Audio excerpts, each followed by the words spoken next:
Welcome back, students, in the 8th class chapter, The Establishment of Company Power. Today we are taking the subtopic Battle of Buxar and Wars with Mysore Anglo-Mysore Wars. In the last video you have seen that East India Company has got many facilities in Bengal province. It was a very fertile land and wealthy land, and also progressive in commerce, trade and industry growth. As I have told you that East India Company has got many facilities in Bengal. They have good right to do the business, to do the trade without any custom duty. But the officials make misuse of that rights, and they started private trade without any revenue. In this way, the province of Bengal has got loss, and Nawab of Bengal objected for that, and he asked to stop this illegal trade, and this led to the Battle of Plassey. After the death of Ali Wardin Khan, Sirajuddaula became the Nawab of Bengal. He was an inexperienced man, so East India Company took opportunity and interfere in the politics of Bengal. With the help of Mir Jafar, they took over the Bengal, and in the battle, Sirajuddaula was killed, and after that Mir Jafar became the Nawab of Bengal. So now let us know what happened in the Battle of Buxar and how East India Company did wars with Mysore kings. Yes, students, Battle of Buxar. After the Battle of Plassey, Mir Jafar became the nawab of Bengal. जैसे कि आपने पढ़ा था, प्लासी के युद्ध के बाद मीर जाफर बंगाल का नवाब बना. During his tenure the treasury of Bengal had become empty due to excessive payment to the British. उसके कार्यकाल में बंगाल का खजाना खाली हो चुका था क्योंकि ब्रिटिश को अधिक मात्रा में पेमेंट की गई थी. उससे जो है खजाना खाली हो गया था. There were wide spread revolts in Bengal against Mir Jafar. Mir Jafar के विरुद्ध बंगाल में विद्रोह फैले. Mir Qasim knew the intention of the British. Mir Qasim को ब्रिटिश की इच्छा के बारे में पता था. Therefore he plan to free himself from their influence. इसलिए उसने योजना बनाई कि वह अपने आप को उनके प्रभाव से मुक्त करेगा. He shifted his capital from Murshidabad to Munger. उसने अपनी राजधानी मुर्शिदाबाद से मुंगेर में बदली. He repaired the fort. उसने किले की रिपेयर मुरम्मत करवाई. And built a palace. और एक महल बनवाया. He also raised an army on the lines of the British and tried to put a check on the trade policies of British.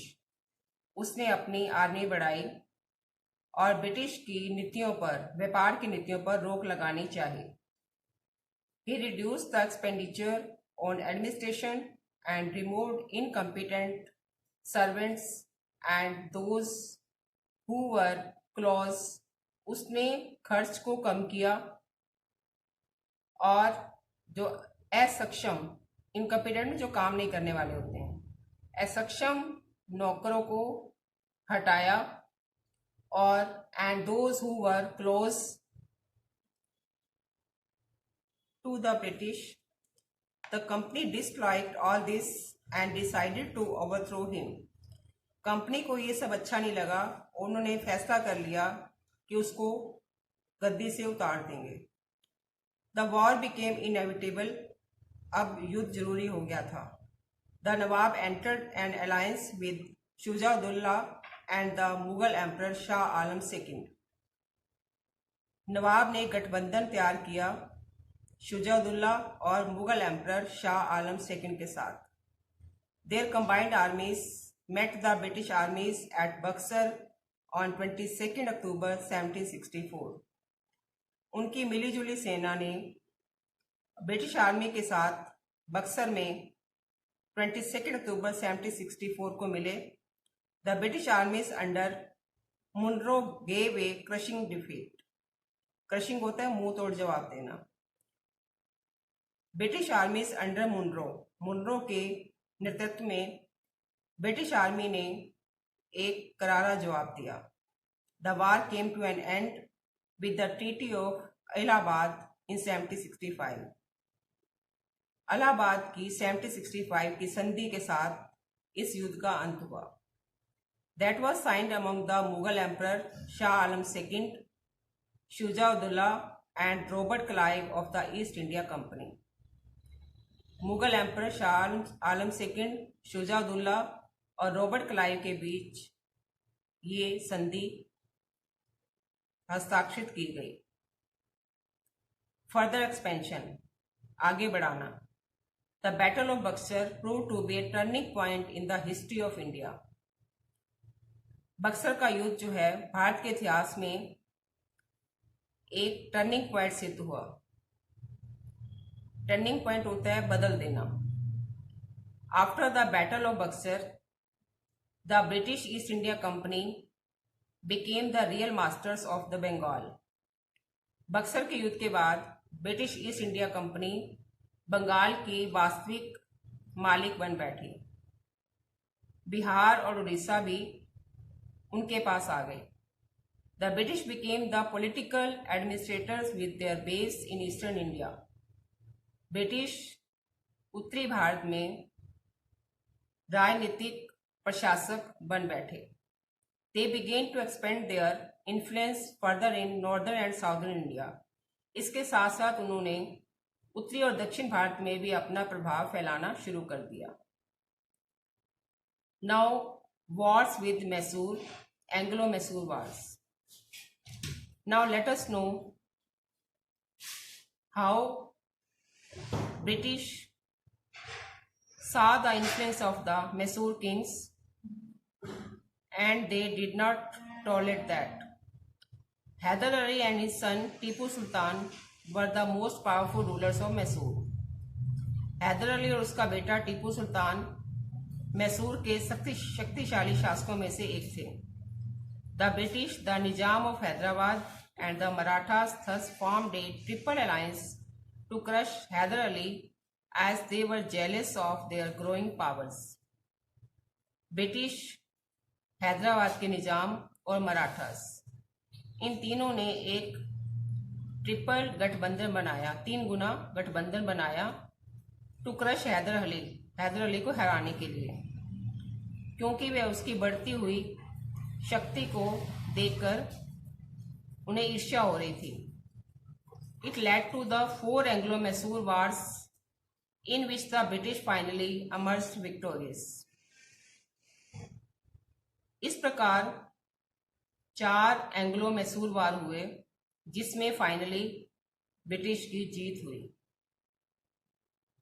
Now let us see first Anglo Mysore war. The Marathas first invaded Mysore. Marathas ने सबसे पहले मैसूर को खोज की, but Hyder Ali gave them a crushing defeat. लेकिन हैदर अली ने उन्हें करारी हार का मजा चखाया। Later the Nizam of Hyderabad to invaded Mysore. उसके बाद हैदराबाद के निजाम ने भी मैसूर पर आक्रमण किया, but Hyder Ali was skilful enough to break the triple alliance and the Nizam became his ally। परंतु हैदर अली के पास इतनी निपुणता थी कि वह इस ट्रिपल अलायंस को तोड़ने के लिए काफी था और निजाम उसका मित्र बन गया। The first Anglo Mysore war was fought during 1767 to 69। जो पहला एंग्लो मैसूर वार था वो 1767 से 69 तक लड़ा गया। Hyder Ali the Mysore ruler defeated the British forces and besieged Madras in 1769। The Mysore ruler defeated the British forces। British forces को उसने हराया और मद्रास पर घेरा डाल लिया। The British East India company was forced to sign a peace treaty on Hyder Ali's terms। British East India company को हैदर अली की टर्म्स पर शांतिपूर्ण संधि पर साइन करने के लिए मजबूर होना पड़ा। The conquered territories by each side were restricted and mutual help was promised। जो जीते गए क्षेत्र थे प्रत्येक तरफ से उन पर रोक लगा दी गई और आपसी सहायता की वायदा लिया गया। In case either was attacked by A third party, अगर उनमें से किसी पर भी तीसरी पार्टी द्वारा अटैक किया जाता है। This war raised the prestige of Hyder Ali. इस युद्ध ने हैदर अली की प्रेस्टीज को, ग्लोरी को बढ़ा दिया। Second Anglo Mysore war which was fought 1780 to 84। When the Marathas attacked Mysore in 1771, जब मराठा ने मैसूर पर 1771 पर आक्रमण किया, the British did not come forward to help Hyder Ali. तो ब्रिटिश हैदर अली की हेल्प करने के लिए आगे नहीं आए। In spite of the defensive alliance of 1769, क्योंकि गठबंधन में ऐसा कहा गया था कि अगर आपस में वो क्या करेंगे, हेल्प करेंगे, लेकिन ऐसा नहीं हुआ। This infuriated Hyder Ali. इससे हैदर अली को गुस्सा आया। In 1779 the British seized Mahe, a sea port on the western coast. 1779 में ब्रिटिश ने माही पर कब्जा डाल लिया, जो कि पश्चिमी तट पर एक समुद्र का सी पोर्ट है, समुद्री पतन है। It was a French settlement under Hyder Ali, from where he received military supplies from other countries. Hyder Ali की तरफ से यह एक फ्रेंच सेटलमेंट था जिसमें उसे दूसरे देशों से मिलिट्री की सप्लाई मिलती थी, सेना की सप्लाई मिलती थी। Hyder Ali understood the true intention of the British. अब हैदर अली ब्रिटिश की सच्ची इच्छा को समझ चुका था कि वो क्या चाहते थे। He attacked Carnatic with a huge army and captured Arcot. उसने बड़ी सेना के साथ कार्नेटिक पर हमला किया और आरकोट को कैप्चर्ड, पकड़ लिया। But before the war came to an end, युद्ध का अंत होता इससे पहले ही फैलिल वह बीमार पड़ गया एंड पास्ड अवे इन 1782, और 1782 में उसकी मृत्यु हो गई। His son before the war, his son Tipu Sultan continued the war. उसके बेटे टीपू सुल्तान ने इस युद्ध को जारी रखा with the help of the French troops, France की सेना के साथ। Finally the treaty of Mangalore was signed between the arch rivals in 1784। अंत में मैंगलोर के साथ संधि पर सिग्नेचर हुए। अकॉर्डिंग टू दिस ट्रीटी, इस संधि के अनुसार the two parties exchange there territories and prisoners of war. दोनों पार्टीज ने, दोनों पक्षों ने अपने क्षेत्रों और कैदियों को एक दूसरे से एक्सचेंज किया। Now students, let us know about some words. Tenure. Tenure means कार्यकाल. Next is alliance. Alliance means गठबंधन. Crushing, मुंह तोड़, मुंह तोड़ जवाब देना. excessive, in great quantity, अधिक मात्रा में, besieged, घेर लेना, घेर लिया. So in this way, today you have come to know about the Battle of Buxar and the two war with Mysore kings fought by East India Company. In the next video, we will do the third and fourth Anglo-Mysore War. Till then, goodbye. Be happy.